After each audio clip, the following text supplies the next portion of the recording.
Gifted and Talented program, our 5-hour live stream here on Facebook of nonsense, products you like, sketches, weird things, sign up for our newsletter, So we're here with a motley crew of film fans talk about the year in movies. I'm Jordan Miner. To my right, I've got Bob Chipman, MovieBob, Geek.com's resident film critic. Thank you very much. Good to be here. We've got Jordan Hoffman, who's going to be on a little bit after this to talk about Star Trek, but we've got you here now. Hello, good to see you. What do you do with Star Trek? You are someone of note. I host the official Star Trek podcast, and I am frequently seen and heard at conventions. And in just a few weeks, I'm sailing the ocean blue on the first ever Star Trek cruise. Nice. 6 days. That's a type of ship. Yeah, and it's just going to be me on a boat with a lot of Star Trek fans. And only a helicopter can get us out, and it's going to be something. So, we'll talk about Trek with you after this. Yeah. And we got Nick Mangione, who writes for Geek.com about TV and entertainment. And you're here. We want you here. You're part of the family. Thank you. So let's just start with the movie that everyone's talking about this weekend, Star Wars Rogue One. You've seen it. You've reviewed it. Yes, I have. You've seen it. I have seen it. We haven't. I have not. I'm seeing it tomorrow night. So no spoilers. But let's talk about it. I thought it was terrific. I really did. I'm glad to see it. It was, this is like the test case, the experiment to see if we want to watch like Star Wars movies that are outside the main cast. And they're doing like the Star Wars Stories brand, which is basically an excuse for Disney to have a new Star Wars movie in theaters every year, even if they're not technically part of the regular series. And I thought it comes together pretty well. It's really cool. It looks a little bit different. It's got a different rhythm to it. No opening title crawl, different kind of scene transitions. Great cast, very different characters. What I like about this one is it's like the nasty side of the rebellion that you don't get to see in the regular movies. Usually it's all we're there with like the generals and the Jedi, and there's all that whole business about it's like anger leads to hate, hate leads to fear, and the guys in this movie are the guys who are like, but shooting this guy in the back leads to winning, so F that. And that sounds pretty right to me. Yeah, I'm feeling it. I was really into it. Diverse cast is awesome. Felicity Jones, great. I was really into it. Not perfect, but I had a great time with it. What about you, Jordan? Well, I really dug it, but I will say, and this is both a negative and a positive, depending on how you look at it. The best things about Rogue One are the things that directly touch Star Wars 1977. Gross. Or as we sometimes call it, Star Wars Episode 4, A New Hope. I don't really call it that. Which is cool because most people love Star Wars, right? So things that sort of really come very close, I don't want to give away too many spoilers, but like, things we recognize, places we recognize, ideas, concepts, just sort of the visual aesthetic, the graphics on Yavin 4 in their computer modules and whatnot. They look so much like they did in the original that it's really, and this is not necessarily a negative, but it's the world's greatest work of fan fiction ever. So does it work as a movie on its own? Kinda, because the characters are pretty cool. Donnie Yen especially, he's the blind monk, the guardian of the wheels, it's pretty hardcore. But, at the end of the day, the stuff that really popped for me was the stuff that made me think about original Star Wars. So, it's cool, and I'm going to see it 17 more times, but as a movie on its own, it kind of is a little bit of an odd sort of satellite thing. That's my opinion. Yours might be different. We have a question from the audience. How many Star Wars stories do you think we're going to see? There's going to be new Star Wars every year for the rest of our lives. So, and beyond. Yeah. We will die before we see the end of Star Wars. So right now in the hopper they have this. They have the Boba Fett. The Han Solo thing. Yeah. Probably a Boba Fett thing at some point. The third one has yet to be officially announced, but the rumor is that it's a Boba Fett thing, but we don't know. The big rumor was that was Josh Trank's movie. And yeah, he was all set up to make the Boba Fett movie. Supposedly, Josh Trank, for those of you who've already forgotten who that is, he made that Fantastic Four movie that everyone hated and is now sort of vanished off the face of the earth. But supposedly he was making a Star Wars movie, which they then took away because he made the Fantastic Four movie. And so they think that's going to be a Boba Fett movie. That seems like the most obvious thing to do, which is kind of why I hope they don't do it. Right, yeah, I agree. I feel like they should maybe not, because if they're doing the young Han Solo mysteries, I feel like they should maybe do something that is not. And even though Rogue One is new characters, we all know the plot. It's getting the Death Star plans, which is something we know from Star Wars. So it would be kind of groovy if this next Star Wars story, which could be, all right, somebody's giving me notes, which is kind of funny.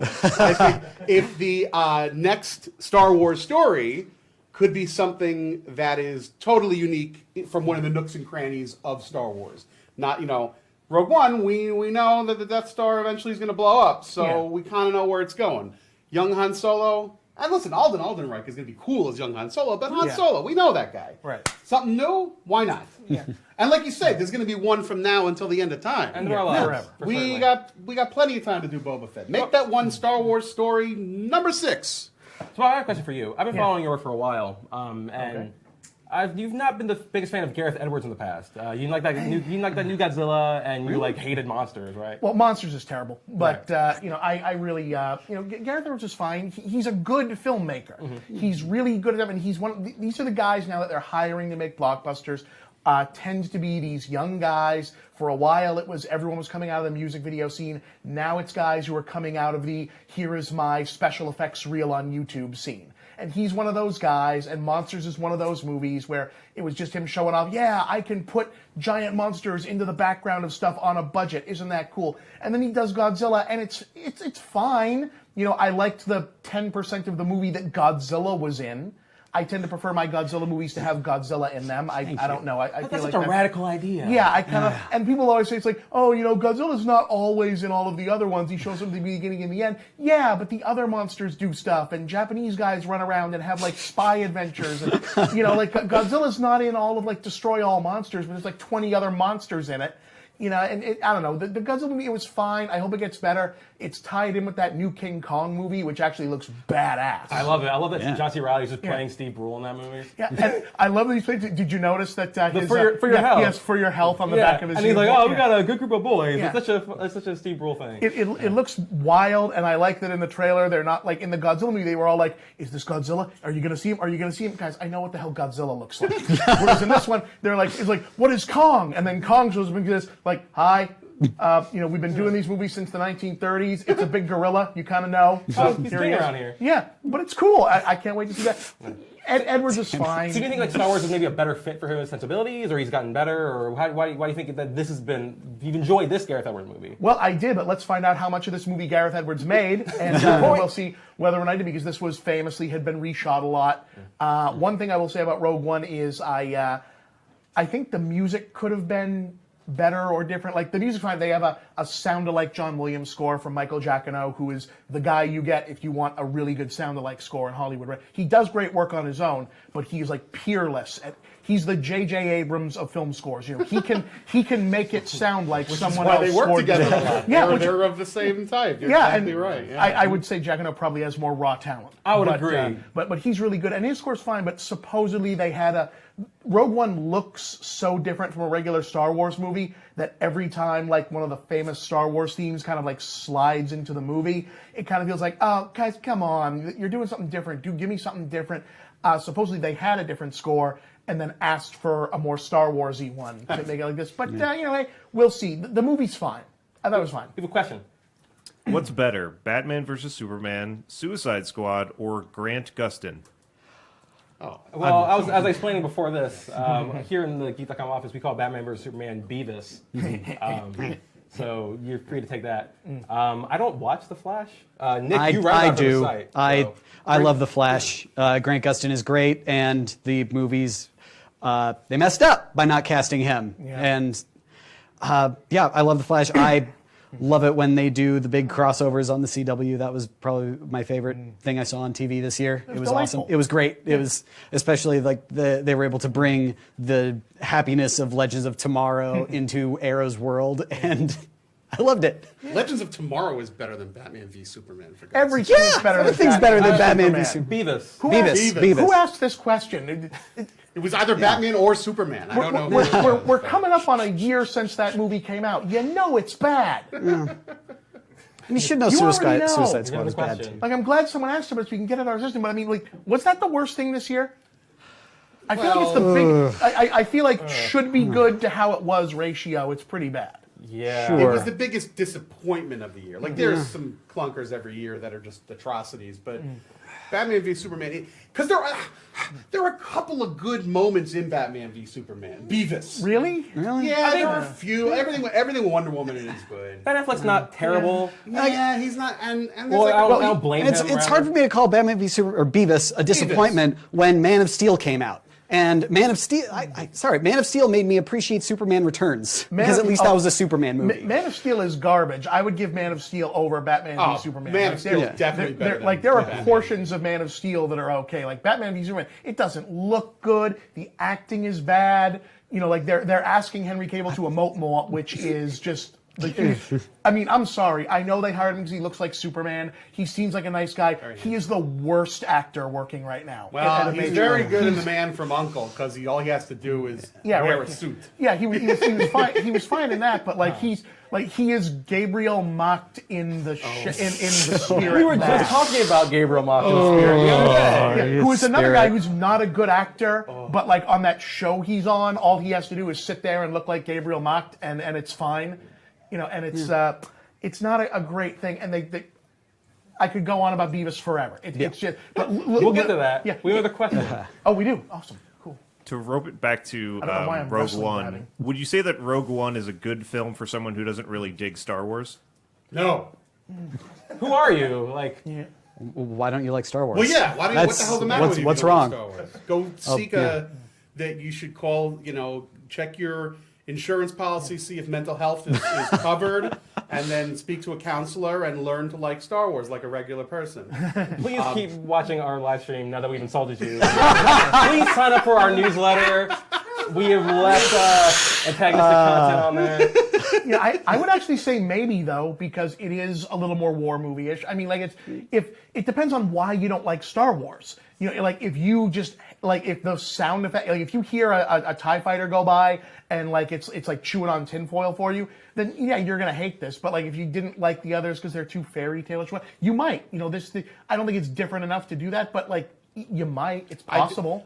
In a rare moment of dissent from the great MovieBob, I disagree with you, my friend, because I really think what drives this film is the propulsion of the narrative arc that we already know. We know somehow these plans that they're talking about is going to somehow get and kick off the trilogy that we know, and then even though what you said earlier was absolutely correct, the movie does have different visual aspects to it, like no opening crawl, different music. Also, every time they cut to a new planet, it says the planet on the bottom. Yeah. They've never done in any of the movies before. Whoa. So there are these like different little things, but it's the same place. Like, I don't want to give away too many spoilers, but like, you know, like there's like, oh my God, I remember that hallway. They're back there. So it's all about Star Wars. So if you don't dig it, you're going to be like, what the hell am I doing watching this thing? So I disagree. But you know what? Make up your own decision. Yeah. And if I'm wrong, tell MovieBob that he's the best. I would like to see the one of these that's made explicitly for people who don't like Star Wars movies. I would like to see them Because there are examples of other franchises that make a movie. Like you could say Casino Royale was the Bond movie for people who didn't like what Bond had been since Sean Connery. Yeah. If you were really not into, dopey Pierce Brosnan Bond and the last, Casino Royale was a whole new Bond. Yeah, right. So that was an example of that. This I don't think is that though. No, I don't think like fully. Yeah. You know the question. Rogue One or Star Trek Beyond? Star Trek Beyond is really great, Yeah, it is. but I've only seen that. I've not seen Rogue One yet. I'm going to give the edge to Star Trek Beyond, and I'll say I wouldn't say that it's like I'd rather watch it because I like Rogue One a lot, but what I'd say about Star Trek Beyond is like Rogue One is not a perfect Star Wars movie. It's close, but it's not like The Empire Strikes Back.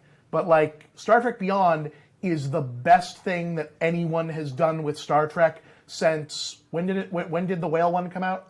84. Yeah, so 86. this is the best. The whale one. Yeah, whale one. yeah. Star Trek Beyond is the best Star Trek movie, in my opinion, since 1984.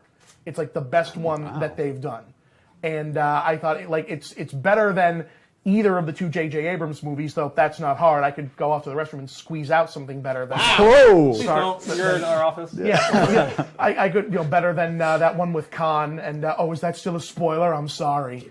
And the first reboot of Star Trek, which was just one of the worst things I saw that year. But Star Trek Beyond was remarkable. No, you go too far.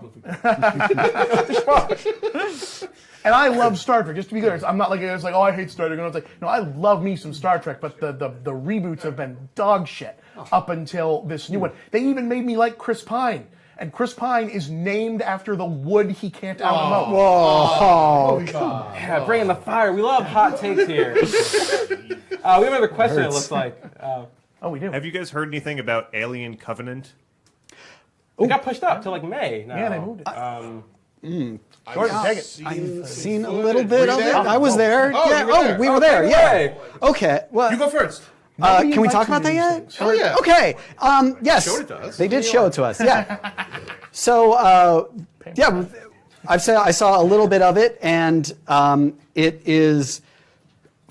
So far, it looks like more of an Alien movie than Prometheus did. That is hella true. There is a new alien, and it is. It's not a chest burster. It's not a chest. It is kind of an anywhere burster.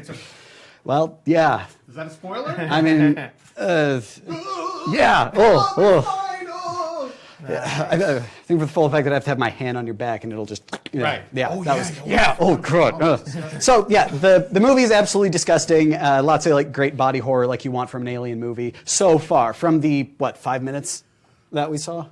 No, it's about 11 minutes. 11 minutes, yeah. altogether. It zoomed by. Yeah. It felt like 5 minutes. But you forget, what the big thing for me was, I'm sometimes bad at remembering who's in the cast.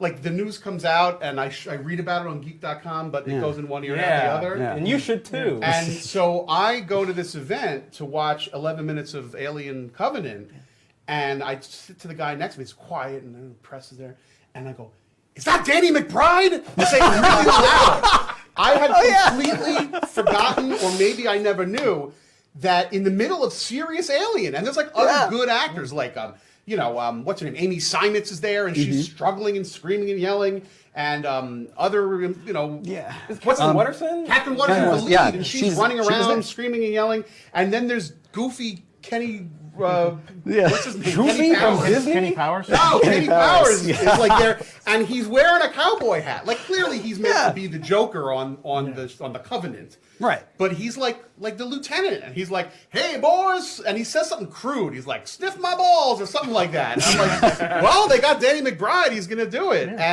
But then later, he's got to be in an action scene, and I don't think he's ever done action before. Right? What about Your Highness? Well, that movie rules.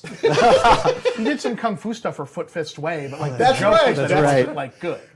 He doesn't, in the footage we saw, he doesn't do too much other than just going like, "Damn it, get her back on the radio now." But it's Danny McBride. But, he's an actor. You buy it. It's He's suspended fine. disbelief. It's cool in a way because, look, Alien from the get-go was always about real people in, like they were working-class schlubs that were trucking around in space. So you would have a Joker like Danny McBride on your ship. And that's kind of what's also promising to me movie about this movie more than Prometheus is that they're not like scientists, right? You're not going to have the moment where the scientist gets down and goes, "Hey, what's this thing? I'm going to stick my finger in it." I mean, you're probably still going to have that, but it'll make sense because it's just a guy. Prometheus is Also, is Lindelof not writing this one? No. So that solves one problem. in his little loft somewhere. I do like Michael Fassbender's back, and that's Fassbender is back as an an more android, Peter another O'Toole android. than ever. Who is your dream director for Star Trek? I thought it was going to be Brian Fuller, but Is Duncan Jones? Do we hate him now because of Warcraft? I mean, Duncan's good. Okay. Warcraft. I love is Moon. Warcraft is the most noble failure that any. Like he had every right intention. He did everything right, and it still sucked. Yeah. It was amazing. I might pick up with him. So I like Moon a whole lot. I don't know. They bring back Stanley Kubrick somehow. And let him bring him direct. back. It's an algorithm. Yeah. To let AI watch all of his movies Right. and then direct on its own. Another question. What obscure Star Wars character do you think they should make a movie around? YOLO Ziff. Dash Rendar. Chief Palpatine. I want another Ewok movie. I want an Ewok movie really bad. I'm so tired of this. Oh, the Ewoks are awful. The Ewoks rule. That's the coolest thing ever. They get into Return of the Jedi. We've seen every different weird little thing that we've seen. It's like space battles, laser swords, and then there's Native American teddy bears. It's just like it's The furry Viet Cong. everything in Return of the Jedi is Star Wars getting back to its Flash Gordon roots. Like I love Star Wars to death. But like the first 2 Star Wars movies are like the most sexless space opera ever. That's why, like, You know? people are speculating who Rey's parents are going to be, and like, who in Star Wars like has sex? Basically, So, nobody. I believe Jabba the Hutt. Yeah, exactly. And then Disgusting, sloppy sex. and then they all it all comes rolling back in Jedi, and it's like, no, here's space slave girls in bikinis and big worm monsters Space and cocaine. gangsters, and here's the little teddy bear guys. It's delightful, and you could make a kick-ass like Tarzan-y survival movie with Ewoks. But it's not a bad idea, because if they're pumping out one of these Star Wars stories every year, and that's going to happen forever, maybe, I'm not saying immediately, don't put it on the slate immediately, but one that's really for kids, one that's for 10-year-olds and under. Like for the Minions audience, give them an Ewoks movie. And if the rest of us don't dig it, We'll have a Jabba the Hutt porno. if the rest of us don't dig it, One for them, one for me. Yeah, So no, let's see the what the thing is, problem is. wait, you go like, all right, this year's Star Wars story, because they're coming at us like mad. This year's was for the kids. It wasn't really for us. Oh, we just got to wait 11 and a half months. We got another one. The 2 Ewok movies are better than the prequels. Another question.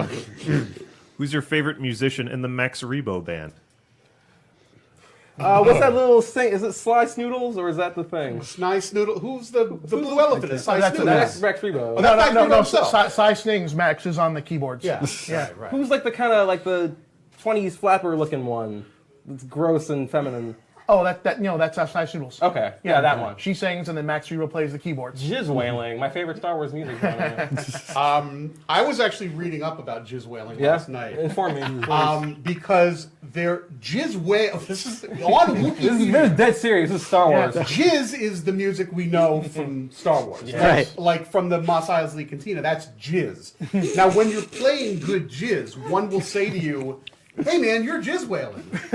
So when Figurin' Dan is going shop boop ba boop ba doop ba, he's jizz whaling. Yeah, All right? Yeah. sure is. But then jizz whale is a type of jizz. It's like smooth jizz. We call smooth jazz. Yeah. Yeah. Jizz whale.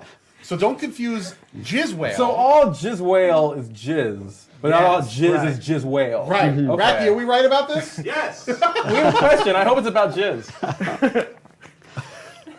Are we talking about jizz? Join this meatball sandwich. This little sandwich here. What do you have to say about jizz whaling versus jizz? Speak into my chest. Because there's 2 different kinds of jizz whale. Yes. Are we talking about our favorite jizz, or are we our? Sorry. Get out of here. Favorite- We had a question. I was always a fan of scatting over jizz Oh, myself. jeez. Oh, my word. If they Oh, my God. MovieBob. I think one of the anthology movies will just be like a Ray or a Walk the Line about a jizz whale. Losers with Figurin' Dan and the modal nose. Go away. if they do make a new Ewok movie, should Wilford Brimley be back? Yes. Always. Wilford Brimley should be in every movie. Yeah. All the time. Is he still with us, Mr. Brimley? Has he passed? That's surprising. Did the Beatus finally get him? That hasn't stopped. That hasn't stopped actors for a I period can of make years. that. Of course not. No. Specifically Star Wars. Yeah. Oh, right. Yeah, he's alive. He's 82, apparently. Yeah. Oh, Mazel tov. Yeah. That's that Quaker oatmeal power, my friends. No, keep it regular. Another question. Rogue One or Force Awakens? I've kind of I wouldn't say soured, but I've kind of come off Force Awakens a little bit in the years since. Like I feel I'm like, sure, exclamation mark, like a 7 out of 10. But I don't know. There's a big problem with Force Awakens when they get there and he's like, I was the janitor. Like, that's dumb. Right? Like, ugh. That whole bit is dumb. I don't know. I need to see Rogue One a few more times, but I think I'm more Force Awakens still. But I dig Rogue One. What about you, Bob? I prefer the one with the spunky, tomboyish brunette Britain girl. Wait, but that's both. Yes, I know. All right, so other movies. So what else we want to talk about? What else came out this year? It was a big year. It was. It was a big year for geek movies that weren't good. Yes. Well, Doctor Strange was pretty good. Doctor Strange was fun. Your review, you touched on how what might fit the material better was a sort of slower, kind of trippier, more drugged out vibe, and the sort of like conventional action movie thing they did. Yeah, I would have. Well, I would have liked to watch the same movie they'd made. I just wish that there was more downtime. This is my problem with a lot of movies now, is that there is no downtime. Is because they're in 3D and they're made to just, even if they're 2.5 hours long, it's like, no, we're going. It's like, guys, you can chill for a little while. He's like, I'm kind of annoyed that there's no scene in Doctor Strange where he's just kind of like, sits and folds his hands and just gets like, it's like, you know what? I'm just gonna vibe out and visit the astral plane for a while. Everything is a race. And I'm thinking, like, I think Doctor Strange, sitting around the Sanctum Sanctorum with some incense going and just. What if Harley Corinne directed that movie? It would be a great movie. I think it would be. I mean, like, it's good. Like, don't get me wrong. I liked Doctor Strange. Doctor Strange was tons of fun. But I would have liked to see Alone just to live in that world a little more. The best part of that movie is when he's learning all the stuff in training, because that's the best part of a kung fu movie. It's the best part of any type of movie like that. I wanted to see a little more of that. Kind of like the first Captain America goes on for like an hour and a half before he gets his uniform and his new shield. That's the best stuff in and the it's movie. awesome. Yeah. Another question. MovieBob, what did you think of Arrival, which is still in the theaters? Arrival's fine. Yeah, I thought Only fine. I thought it was just like, it's fine. Arrival is one of these movies where it has like, I won't say what the twist is. It's got a twist to it. The issue is that the twist is less of a storyline twist, like, oh wow, that reveals everything about this situation, and more of a, hey, wasn't our editing really clever to convince you that something you were seeing that wasn't actually, and it's fine, but it's a Christopher Nolan twist, where it's a twist that doesn't matter thematically or say anything else about the movie, but man, he showed off his mastery of editing and timeline and making you think you were watching something you don't, which is fine. It's a good movie. Amy Adams is really good. She's in that and Nocturnal Animals. She's given really good performances in movies that are just okay. But I thought it was fine. It's cool. I like the aliens. I like it's a good science I just like that fiction there movie. are still at least once a year a science fiction movie that's for everybody. I like being in death process. We have a question. What's the best part of the Marvel Cinematic Universe? This part. I really liked Civil War a lot, so maybe something from that. I'm trying to think of something more specific. Are they for like a component part, like an Like a individual scene? movie, I or mean, I think, an up to actor? interpretation. The soundtrack to Guardians of the Galaxy is still something I listen to all the time. That's really good. That's the soundtrack to my college graduation. Not to make anyone feel old. Gosh. I really like. This isn't really a scene or a moment, but I like about Civil War is that it's the closest movie that gets the closest to admitting that maybe Captain America's wrong sometimes, and I really like that because I'm not the biggest fan of old Steve Rogers. Civil War's right at the Guardians might still be the best one for me. Yeah. I think it's the most different, so I almost don't want to say it because it's like, oh, that means the others are getting sick of them. No, but it's peppy, it's weird, it's different. It's got all that other wild stuff going on. And James Gunn's great. I love that he made Slither. I like Love the Slither. idea that you can have this big, massive mega franchise going on, and every once in a while they can still go, it's like, you know what? You know that guy who just made an R-rated movie crapping all over our entire genre? Give him $200 million and tell him to make a space thing, whatever. This is what I want to see happen with the Marvel movies, though, is that they've got this amazing opportunity where whatever they make, they slap the Marvel name on the front of it, and it's going to make $1 billion no matter what. So you might as well make something weird and different every once in a while and see what happens. Yeah. Even their biggest financial misstep is still a great triumph for anyone else, Like they could make a Squirrel Girl movie. They better make a Squirrel Girl movie. A character that no one cared about until like 3 years ago, and it's ironic. It's an ironic appreciation character who I love, but they could make $1 billion off some people, that some now. people in this office might fight you. Some people are really into no irony needed. Yeah. Squirrel Girl is delightful. Yeah. They've transcended irony. It's post-ironic. It was ironic, and now it's cool. It's what a time to be alive. I think the next Thor is going to be amazing. It better be. Oh, yeah. Yeah, with what's his name directing it? Taika Waititi. There you go. Yeah. That guy, he's hilarious. Delightful. Another question. What do you think about the CW DC universe? Let's start with Nick. Yeah, it is better than the DC movie universe. I was I was kind of skeptical going into Arrow when it premiered years ago because Smallville was not my favorite show.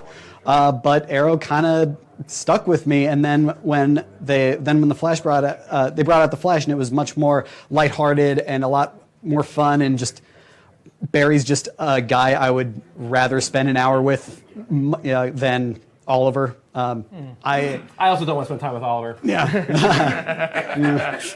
Build your Legos. Yeah, it's great, and the crossovers so far have been pretty smart. They're not overdoing it, and it's still a nice surprise when a character just shows up for a scene, like when Felicity showed up in The Flash at the beginning of the season. That was just a nice surprise, and then it was done, and they moved on with the show. I'm amazed, and I haven't seen all of it, but I like what I have seen. Even when it looks really cheap, it's still okay. And I don't know what the magic is, because when another show looks really cheap, and not all these actors are great thespians either, but they have their limits and they know exactly what to do, and maybe it's just got some of that whiz bang sort of like 50s pulp thing to it.